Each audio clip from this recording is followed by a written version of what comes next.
My name is Luanne Davis, and at 32 years old, I never expected to feel like a stranger in my own family. The holiday dinner was supposed to be a celebration, but when my mother's words cut through the air, "No one in this family actually likes you," something inside me finally broke. The room went silent as everyone watched for my reaction, waiting to see if I would crumble like I always had before. But this time was different. Before I continue my story, let me know where you're watching from and subscribe if you've ever felt like an outsider in your own home. Growing up in the Davis family meant living in the shadow of expectations I could never quite meet. From an early age, I learned that my interests and talents weren't valued the same way as my siblings. While James and Tiffany excelled in business courses and competitive sports, I found solace in art and creative expression. This fundamental difference marked me as the family outlier from the start. My parents, Sandra and William Davis, built their identity around their successful real estate company. They measured worth in property values, client portfolios, and social connections. My siblings naturally fell in line with this value system. James followed our father into commercial real estate development right after college, while Tiffany handled the marketing side of the family business, revamping their online presence and doubling their social media following within a year. Then there was me, the art teacher at Lincoln High School, working with teenagers to find their creative voices. When I announced my career choice at a family dinner 10 years ago, you would have thought I'd declared my intention to join the circus. My father cleared his throat and asked when I planned to get a real job, while my mother pursed her lips and muttered something about wasting potential. Despite their disapproval, teaching art fulfilled me in ways they could never understand. Watching a withdrawn student bloom through creative expression, or helping a troubled teen channel anger into powerful artwork gave me purpose. Just last month, I secured a substantial grant to launch an after-school art program specifically designed for at-risk students. It was the accomplishment I was most proud of in my professional career. For years, I performed an exhausting dance, trying to be myself while still seeking their approval. I'd downplay my achievements around them, knowing they would only be met with faint praise at best, outright dismissal at worst. I learned to brace myself before family gatherings, rehearsing responses to inevitable questions about when I might grow up or find a more stable career path. 2 years of therapy with Dr. Winters had helped me recognize this toxic dynamic. During our sessions, I began to understand that I wasn't the problem. The family scapegoat role I'd been assigned wasn't something I deserved, but a function of a dysfunctional system. Still, breaking free from wanting their approval was harder than acknowledging the problem. Family systems don't change easily, Dr. Winters had warned me during our last session before the holiday. When you start changing your responses, expect resistance. Despite this warning, I decided to attend the Thanksgiving dinner at my parents' house. Partly out of obligation, but also because I genuinely wanted to share my news about the art program grant. Some stubborn part of me still hoped that this time would be different. This time, maybe they would see the value in what I had created. As I parked my 10-year-old Honda beside the luxury vehicles in my parents' circular driveway, I took a deep breath and reminded myself of the boundary-setting techniques Dr. Winters and I had practiced. Little did I know how desperately I would need them before the night was over. The Davis family estate sat on 2 acres in Oakwood Hills, the most exclusive neighborhood in our city. The sprawling colonial with its perfect landscaping and fountain centerpiece always reminded me of a display home, beautiful but somehow lacking warmth. As I walked up the brick pathway to the grand entrance, I could already hear laughter and conversation flowing from inside. The sound made my stomach tighten. My mother greeted me at the door, perfect as always in her tailored burgundy dress pearl necklace, and not a single silver blonde hair out of place. Her smile didn't quite reach her eyes as she air-kissed my cheek. "Luanne, you made it. Everyone's already here." She glanced at my simple black dress and added, "You could have dressed up a bit more for the occasion." I swallowed my first response and simply said, "Happy Thanksgiving, Mom." The formal dining room was a showcase of holiday perfection, crystal glasses catching the light from the chandelier fine china precisely arranged on the mahogany table, and an elaborate centerpiece of autumn flowers and miniature pumpkins. 15 family members were already mingling drinks in hand. My father stood by the fireplace holding court with my Uncle Bernard and brother James, all three in nearly identical button-down shirts and slacks. When he spotted me, he raised his whiskey glass slightly in acknowledgement, but continued his story about a recent property acquisition without missing a beat. Tiffany floated over champagne flute in hand, her engagement ring catching the light with every gesture. Finally decided to show up, huh? Mom was starting to think you'd bail again. Her smile was sugary, her tone anything but.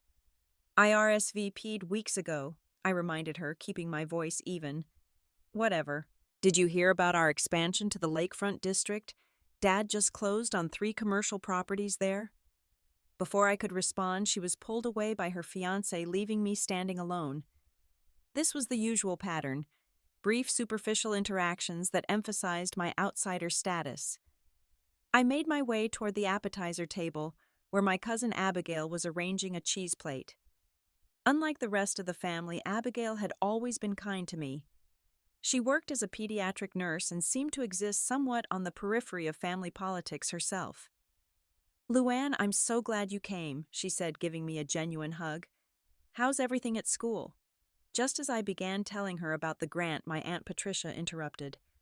"Abigail, darling, your mother needs help in the kitchen. Luanne, you should say hello to your grandmother. She's been asking about you."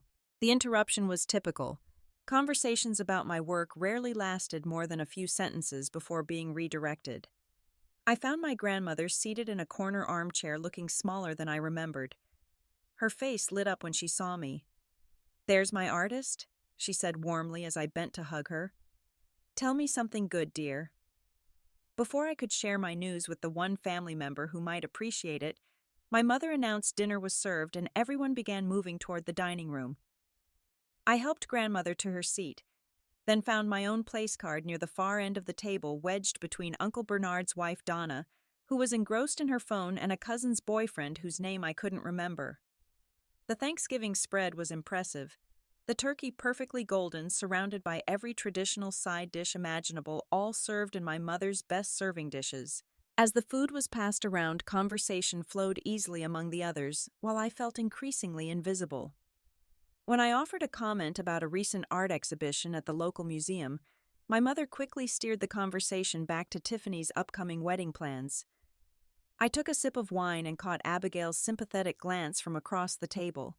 The creamy mashed potatoes tasted like paste in my mouth as I watched my family interact, painfully aware of how they seamlessly included each other while subtly excluding me. It was like watching a play where everyone knew their lines except me. "So, James," my father's voice boomed from the head of the table, "tell everyone about that developer from Chicago." As James launched into his story about securing a major client, I focused on my food and tried to ignore the familiar ache in my chest. The turkey was dry despite its perfect appearance, much like this family gathering, all surface shine covering a fundamental lack of nourishment. As the main course plates were cleared and dessert was being served, the conversation turned to family accomplishments and future plans. My father raised his wine glass. "A toast to James for bringing in the Peterson account, $3 million in development potential folks. And to Tiffany for the brilliant marketing campaign that's put Davis Properties on the national map." Everyone enthusiastically clinked glasses. My mother beamed with pride. "And of course," she added, "to Tiffany and Mark's wedding next spring. The country club has never hosted such an extravagant event." After the toast, Uncle Bernard turned to me with what seemed like a genuine attempt at inclusion. "What about you, Luanne? Anything new with the finger painting crowd?" I took a deep breath, recognizing this as my opening. Actually, yes. I recently secured a $50,000 grant to develop an after-school art program for at-risk teens. One of my students, Miguel, just got accepted to Rhode Island School of Design with a full scholarship. His portfolio was exceptional, and his life has completely transformed through art. A brief silence fell over the table before my father cleared his throat. "Well, that's nice, I suppose.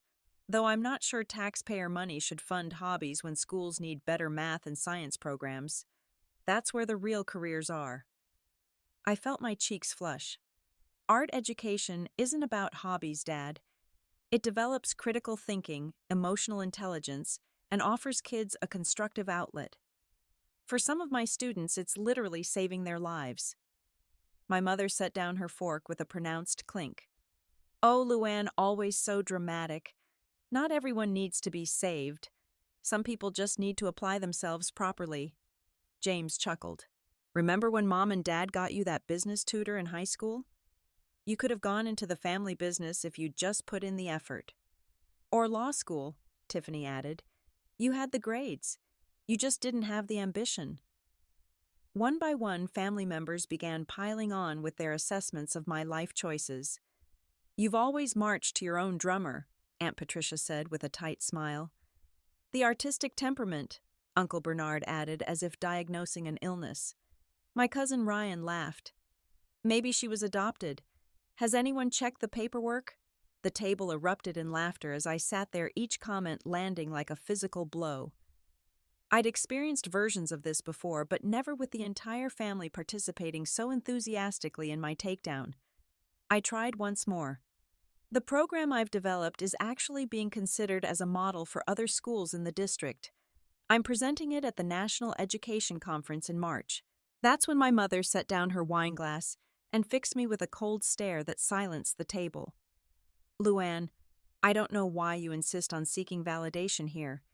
Your little art projects might impress some troubled teenagers, but let's be honest. No one in this family actually likes you or cares about your projects. We tolerate you because you're biologically related to us, but you've never fit in, and you never will. The dining room fell completely silent.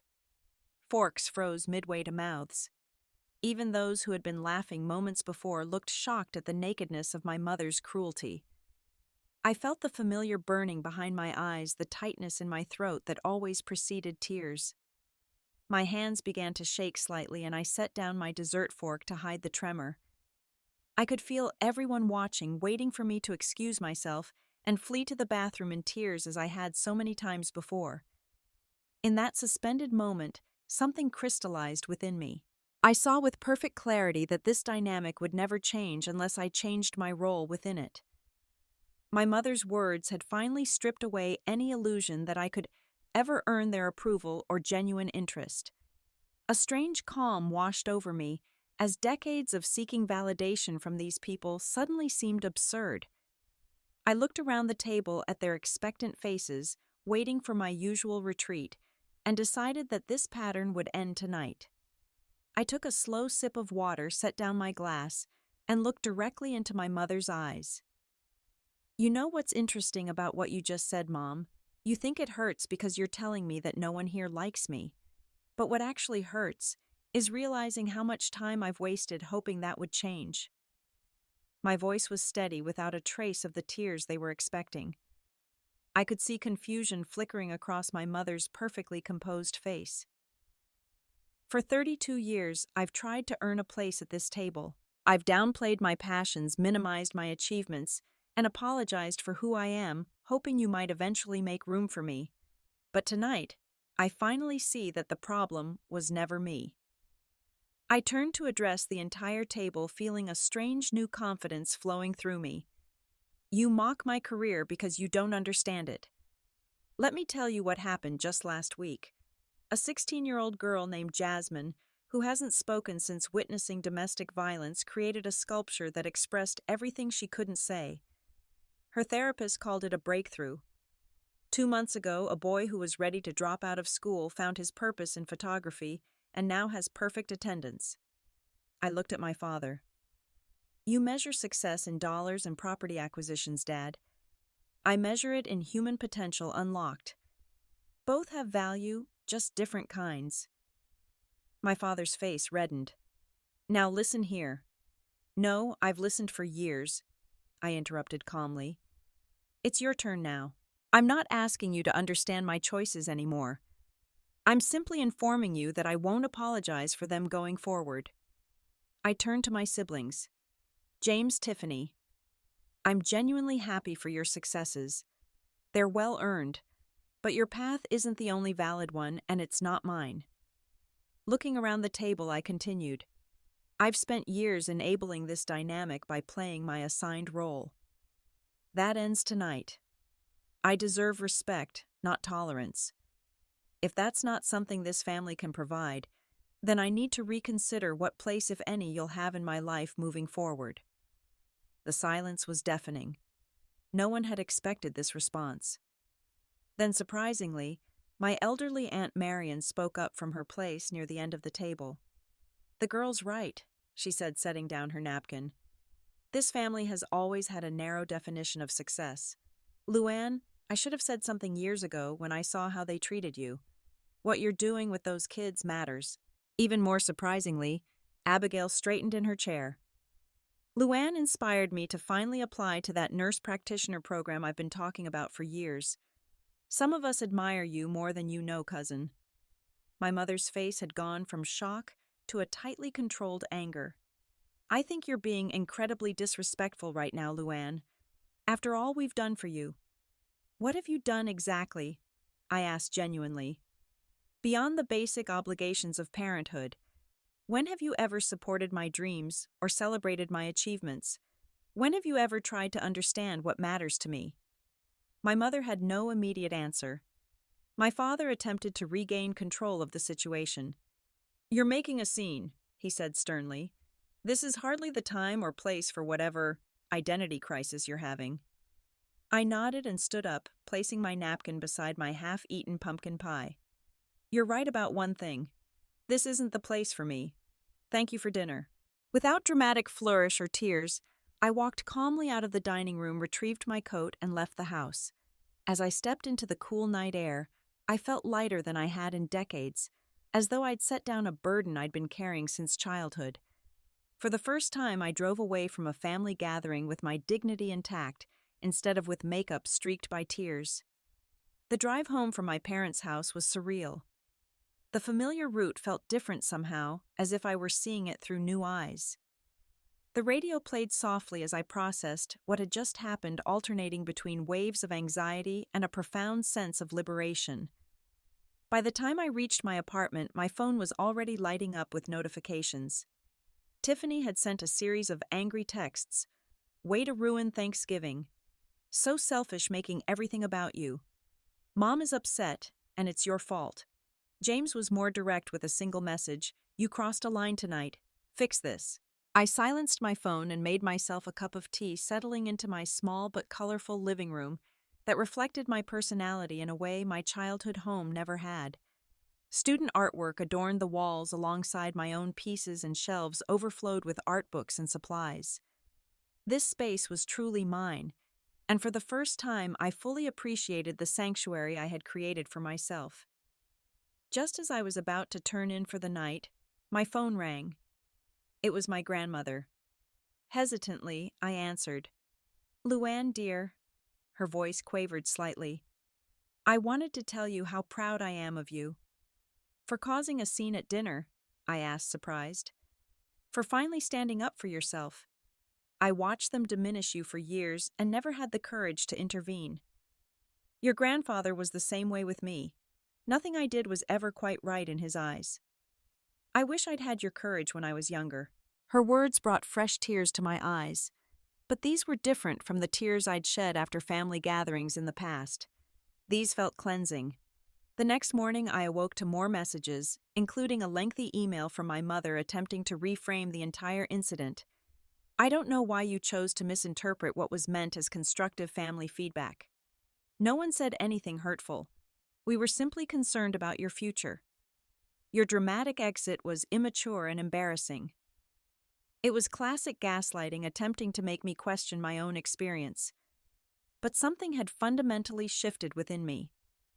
I read the message with a detached curiosity rather than the desperate need for approval I would have felt before. Later that day, to my surprise, Abigail called and asked to meet for coffee over the weekend. "What you did took guts," she told me when we met. "It's made me think about how I've been letting Aunt Patricia dictate my life choices too."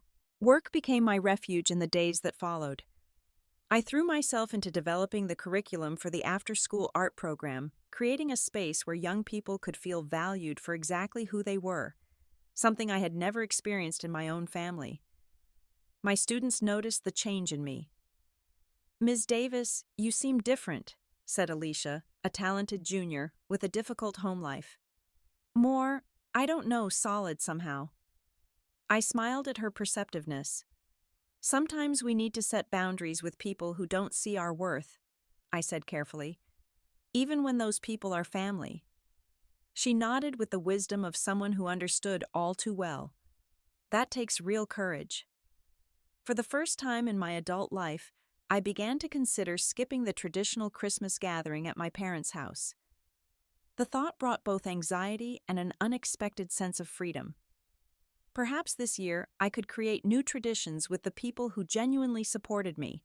3 months after the Thanksgiving confrontation, winter had given way to early spring, and my after-school art program was flourishing beyond my expectations. 12 at-risk students attended regularly, creating artwork that processed their complex emotions and experiences. Miguel, my star student who had received the Rhode Island School of Design scholarship, often returned to mentor the younger participants. The local newspaper ran a feature on our program, highlighting how creative expression was helping teenagers navigate difficult circumstances. The reporter interviewed several students who spoke about finding their voice through art. Seeing their transformation in print validated everything I had tried to express to my family about the value of my work. During this time, I had built stronger connections with friends who had always accepted me unconditionally. My colleague Sophia and I started a Sunday brunch tradition. My neighbor Marcus, a retired English professor, became a mentor figure who appreciated my creative perspective. These relationships, based on mutual respect and genuine interest, showed me what healthy connections should feel like. My weekly therapy sessions with Dr. Winters focused on processing the complex emotions surrounding my family situation. "What you're experiencing is a form of grief," she explained during one session. "You're mourning the family relationship you deserved but never had." "Sometimes I feel guilty for setting these boundaries," I admitted, "like I'm abandoning them." "You're not abandoning them," she corrected gently. "You're refusing to abandon yourself. There's a significant difference." This perspective shift helped me weather the continued attempts from my parents to pull me back into old patterns. My father sent a curt email suggesting I get over myself and stop this nonsense. My mother alternated between guilt trips and acting as if nothing had happened, inviting me to family functions without acknowledging our last interaction. To my surprise, I received an email from my aunt who had left the family years before. Apparently, Abigail had tracked her down and mentioned what had happened at Thanksgiving. "I recognize myself in your story," Aunt Judy wrote. "I made the difficult decision to distance myself from the family 20 years ago for similar reasons. It's been hard but necessary for my well-being. I'm here if you want to talk with someone who understands." Our subsequent phone conversations revealed how similar our experiences had been, despite being decades apart. The family system hadn't changed. Only the players had. 6 weeks after Thanksgiving, my youngest cousin Emma reached out, asking if she could visit my classroom. A high school junior interested in photography, but pressured toward business school, she confided that my stand at Thanksgiving had made her question her own path. "I don't want to disappoint everyone," she said as we sat in my empty classroom after school, "but I also don't want to spend my life doing something that makes me miserable." "The disappointment is temporary," I told her. "The misery would be permanent." While some family relationships deteriorated, others unexpectedly deepened. A few began to question the dynamics that had gone unexamined for generations. Then came the day my mother showed up unannounced at my classroom after school. I looked up from organizing supplies to find her standing awkwardly in the doorway, looking out of place in her designer suit among the paint-splattered tables and student artwork. "Your father doesn't know I'm here," she said without preamble. I gestured to a chair. "Would you like to sit?" Our conversation was tense but civil. For the first time, my mother actually looked at the student artwork on the walls, really saw the environment I had created. "My father never thought anything I did was good enough either," she said, suddenly surprising us both with the admission. "I swore I'd never be like him." It wasn't an apology, and it didn't magically heal decades of hurt. but it was perhaps the first honest moment we'd shared in years, a tiny crack in the perfect facade she had maintained for so long. There was no dramatic reconciliation, no promises to change, but a small space had opened for something different, something potentially more authentic to develop over time. In March, the art department hosted an exhibition featuring my students' work alongside pieces by local artists, including some of my own. I sent invitations to my family without expectation. On opening night, only Abigail and my grandmother attended, but their genuine interest and support meant more than obligatory attendance from the whole clan would have. As spring approached, I made plans for my first holiday completely free of toxic family obligations.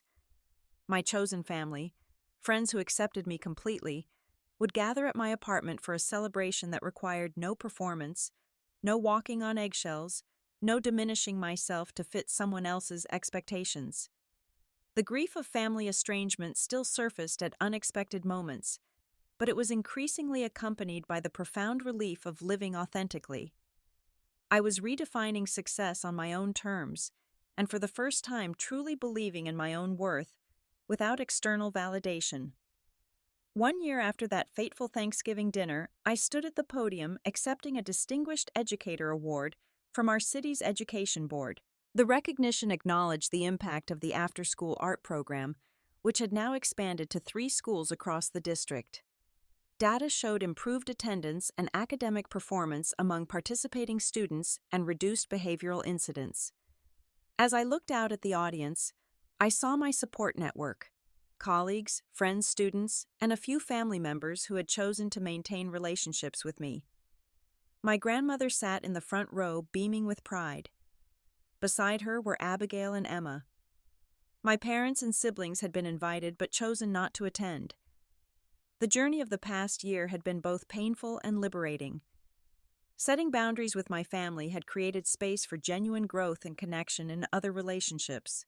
I maintained limited structured contact with certain family members, but only those who could respect my boundaries. My relationship with my parents remained complicated. They struggled to accept the new dynamic, occasionally attempting to pull me back into old patterns through guilt or criticism. I'd learned to engage with them on my terms, or not at all. Some days the loss of what could have been, loving supportive parents who celebrated my uniqueness rather than trying to change it, still hit me with unexpected force. I kept a letter in my desk drawer from a former student named Danielle, who had written, "Before your class, I thought being different meant something was wrong with me. You showed me that my perspective has value. When I saw you stand up to your own struggles, it gave me courage to face mine." Her words reminded me that breaking cycles of dysfunction creates ripples far beyond our personal experience.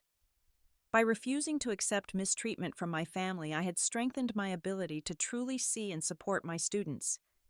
By valuing myself, I could more authentically value others. Last month, I attended my grandmother's 80th birthday celebration at my parents' house. It was the first family gathering I'd attended since the confrontation. I approached it differently, not seeking approval or performing for acceptance, but simply showing up authentically with clear boundaries and the knowledge that I could leave if those boundaries weren't respected. The dynamic had shifted in subtle ways. Some family members seemed uncertain how to interact with this new version of me, who no longer accepted crumbs of acknowledgement with gratitude. Others, like Emma and Abigail, gravitated toward me with a new openness. My parents maintained a careful civility, my father more distant, my mother occasionally showing glimpses of the vulnerability she had revealed in my classroom. As I look back on this transformative year, I realize that healing isn't a destination, but an ongoing journey. Some days are harder than others. There are moments when I question my decisions, when the cultural programming about family loyalty resurfaces. But then I remember what authenticity feels like, what healthy relationships offer, and I recommit to the path I've chosen. The greatest lesson I've learned is that choosing yourself isn't selfish, it's necessary. You cannot pour from an empty cup. By refusing to participate in dynamics that diminished me, I've become more fully present for the people and work that truly matter in my life. If you're watching this and recognize yourself in my story, if you felt like an outsider in your own family, If you've shrunk yourself to fit someone else's expectations, if you've accepted treatment you would never tolerate from a friend, know that you deserve better. Setting boundaries isn't about punishing others, it's about protecting yourself. And sometimes the bravest thing you can do is to stop fighting for a place at a table where you're not truly welcome and build your own table instead. Have you ever had to set difficult boundaries with family? How did you find the courage to stand up for yourself? Share your stories in the comments below. If this resonated with you, please like and subscribe to hear more stories of transformation and healing. And remember, your worth is inherent, not determined by anyone else's ability to see it. Thank you for listening, and I wish you strength and peace on your own journey to authenticity.